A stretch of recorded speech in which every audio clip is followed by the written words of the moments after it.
Paz, meus queridos, hoje eu quero trazer um assunto escatológico, mas o foco é sobre a palavra fim. O que é fim realmente na escatologia? Porque muitos confundem um fim com uma coisa muito rasa, né? O fim de tudo é realmente o que não pode permanecer. E eu vou explanar esse estudo para vocês, hein?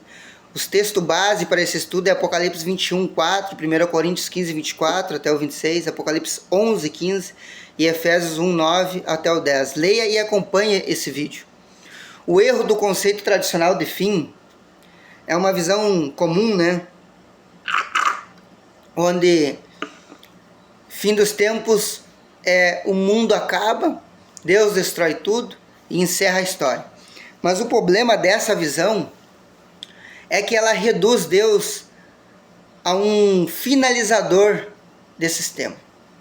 Ignora que Deus é eterno e contínuo. Cria crentes focados em escapar, mas não em reinar. Aí que está o ponto. A gente tem que ter uma mente contínua em reinar, sendo treinado aqui na Terra. A Bíblia não fala do fim da criação, mas da redenção da criação. O fim do mal não é o fim da existência, né?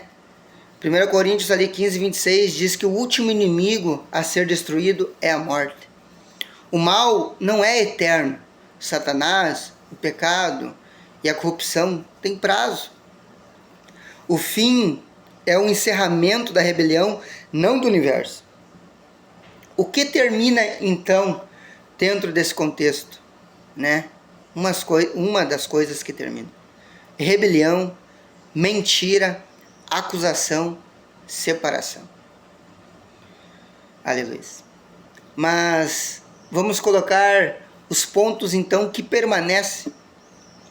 Seria a justiça, a verdade, o reino e a filiação. O fim da própria morte, como diz em Apocalipse 21, versículo 4, e a morte já não existirá. A morte ela não foi criada, né, de propósito por Deus. Ela é uma intrusa no plano eterno, né? O fim dos tempos é, na verdade, o fim da morte também. Não é o homem que morre para sempre, é a morte que morre para sempre. O fim do pecado, vamos entrar nesse ponto. Romanos 5,20, onde abundou o pecado, superabundou a graça.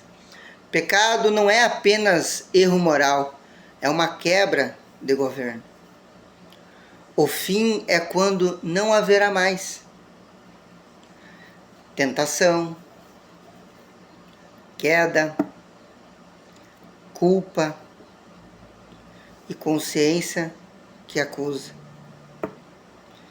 Então, deixaremos tudo isso e entraremos na santidade, que deixa de ser luta e passa a ser a natureza divina do nosso Criador.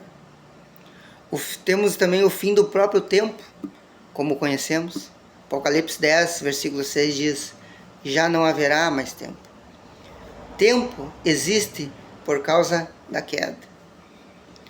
O tempo, ele mede, espera, desgaste e morte.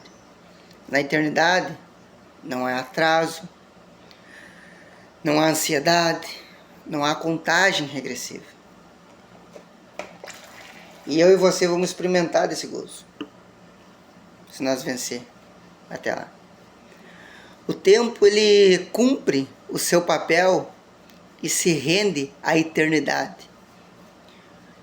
Então, o que não tem fim? Vamos falar assim. Lucas 1,33, o seu reino não tem fim. Não é o fim do reino, não é o fim da história, não é o fim da criação.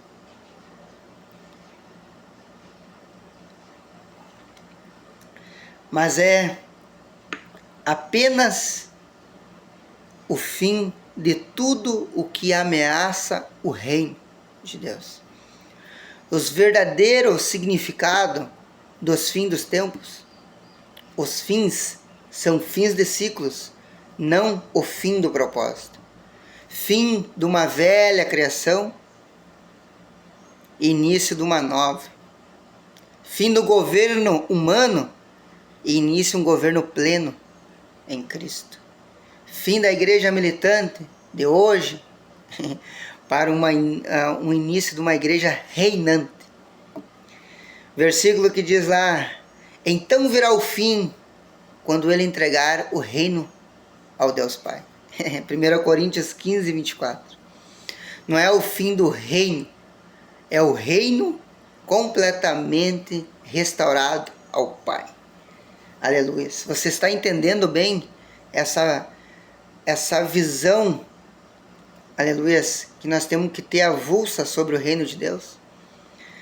Mas a conclusão, o fim, que é começo, o fim não é destruição, o fim é coroação, o fim é estabelecimento do reino eterno.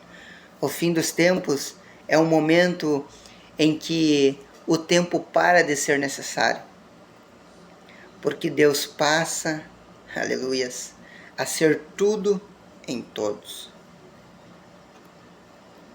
Tem até um versículo que fala sobre isso,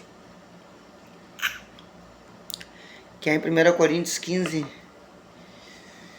28. Aleluia. Então eu deixo essas palavras, eu deixo esse pequeno entendimento para que nós temos essa concepção, do que é realmente o fim. E para que nós não entremos em uma coisa comum, e que nos gere dentro de nós algo também raso. Eu agradeço e a paz seja convosco.